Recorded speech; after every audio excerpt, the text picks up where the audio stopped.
jumpa lagi di channel YouTube MR Ragawe. Kita sekarang lagi perjalanan ke Probolinggo. Jadi ini jalur Pantura atau dapat dikatakan jalan negara ya, karena menghubungkan antar provinsi. Ini jalur kalau dari arah Surabaya itu ini langsung akses menuju Bali, Banyuwangi ya. Ini yang tidak lewat jalan tol, ini yang jalan negara. Jadi ini jalur transportasi yang aksesnya tidak lewat jalan tol. Ya, perlu diketahui Probolinggo ini ada dua, yaitu kota Probolinggo dan Kabupaten Probolinggo. Nah, ini salah satu kuliner di Probolinggo yang memang ada dampaknya setelah adanya jalan tol ya. Kalau dulu sebelum jalan tol ada, itu banyak orang ketika bepergian ke arah Bali atau Banyuwangi, Situbondo itu seringkali mampir di warung-warung kuliner begini yang ada di jalur Pantura ini. Nah, dampaknya memang ya agak signifikan begitu ya, penurunan jumlah orang yang mau makan, mau istirahat di warung-warung yang sepanjang jalur Pantura ini. Ini efek ketika ada sebuah jalan tol. Nah, ini perlunya pemerintahan daerah setempat perlu untuk mencari solusi ya, bagaimana kiat-kiat untuk menggerakkan roda ekonomi rakyat akibat adanya jalan tol. Jadi perlu adanya terobosan-terobosan sehingga orang itu memiliki daya tarik gitu untuk datang ke Probolinggo, Kabupaten Probolinggo maupun kota Probolinggo. Di Probolinggo ini juga dikenal sebagai tempat atau kota penghasil atau kota mangga ya, kota mangga yang sudah terkenal, dan juga brambang ya atau bawang. Ini juga sudah terkenal dan sudah terkirim banyak, baik di tingkat nasional maupun ada yang sudah ke tingkat global. Jadi ada itu, dan juga ada pelabuhan. Jadi zaman dulu Belanda itu sudah mempersiapkan Probolinggo ini sebagai kota transit, kota perdagangan dengan adanya pelabuhan. Ya, dengan adanya pelabuhan. Ini bisa dilihat dari banyaknya bangunan-bangunan bersejarah yang ada di kota Probolinggo. Dan juga ada pabrik gula ya, ada pabrik gula besar di Probolinggo.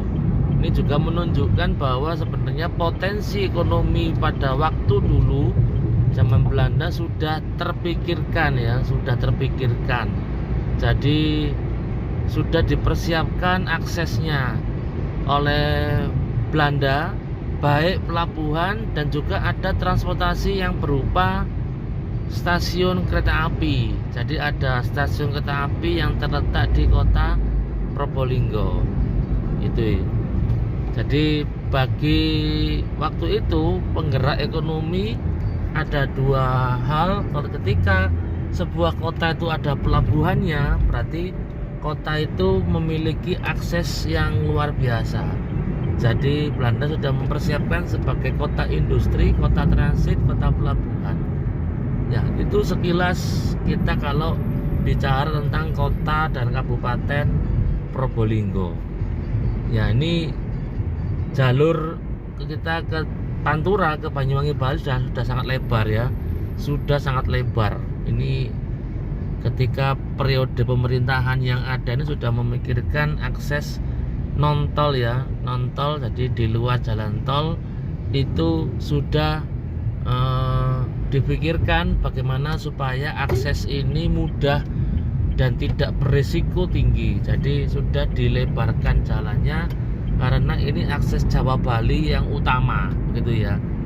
Sehingga ketika kondisi jalan itu tidak begitu padat karena sudah dilebarkan. Itu ada bis antar kota, antar provinsi.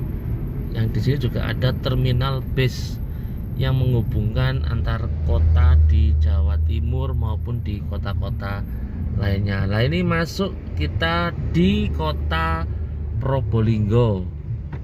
Cuma saya tidak masuk ke kotanya, tapi ke pinggirnya karena saya akan menuju ke Kota Pisang Lumajang.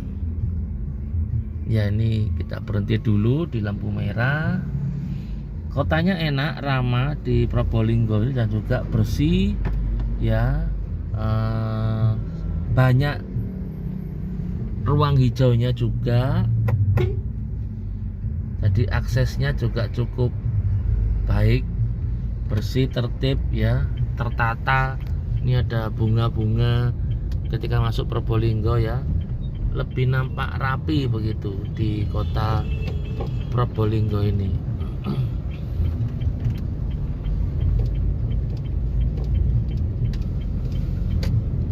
Ya, kita sekarang menuju di pinggirnya. Ini sudah kota, tapi kita lewat pinggirnya aja dulu karena kita tidak masuk ke kotanya. Jadi ini kita akses menuju ke Lumajang, ya, Kota Pisang. Ya, ini akses yang sudah kita lewati. Ini menuju ke terminal Probolinggo. Jadi kalau orang kita mau ke Probolinggo, ini juga ada untuk ke Gunung Bromo, ya. Ketika lurus nanti itu juga kita ke Gunung Bromo. Jadi akses untuk ke Gunung Bromo mudah, bisa lewat naik kereta api, bisa lewat bus antar kota, antar provinsi.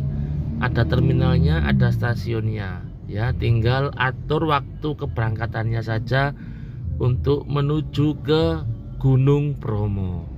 Gunung Bromo ini destinasi wisata yang dimiliki oleh Kabupaten Probolinggo dan juga ada yang masuk teritorial Malang dan juga Pasuruan. Jadi ini merupakan gabungan dari 3 kabupaten begitu, ya. Salah satunya ada di Kabupaten Probolinggo yang terkenal juga dengan suku Tenggernya, gitu, ya. Atau umat Hindu di sana juga cukup kuat. Jadi ada jejak sejarah begitu terkait dengan zaman Majapahit dulu. Ada jalur, ya, jalur mereka bergeser begitu ke Bali lewat jalur pendakian di gunung sampai masuknya ke Gunung Bromo. Itu sejarah singkatnya begitu.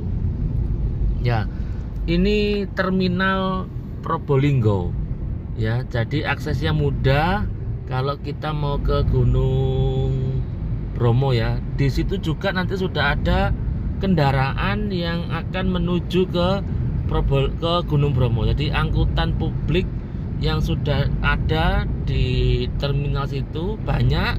Turis-turis asing mancanegara itu banyak kita jumpai. Ada yang naik bus turun di terminal, ada yang naik kereta api. Lah di dekat terminal ini sudah banyak agen atau biro wisata yang siap menghantar untuk ke Gunung Bromo. Nah, ini terminalnya. Ini terminal bis yang menghubungkan kota mau ke Jember, ke Lumajang, ke Situbondo, ke Banyuwangi. Di sini bisnya besar. Ya. Nah, ini, ya. Nah, ini ada akses yang naik untuk ke Gunung Bromo, ya. Ada elf-elf ini. Ini yang ke Gunung Bromo. Ada juga travel. Jadi sudah ada di situ tadi kendaraan yang siap mengangkut wisatawan baik mancanegara maupun domestik yang akan ke Gunung Bromo.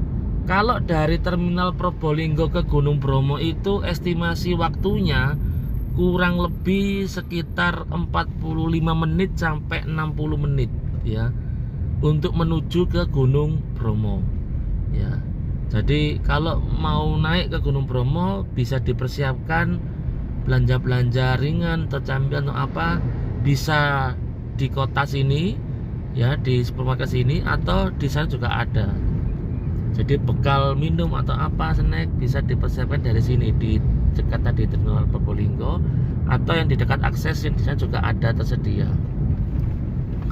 Ya, itu kita sudah melewati pinggirnya kota Probolinggo.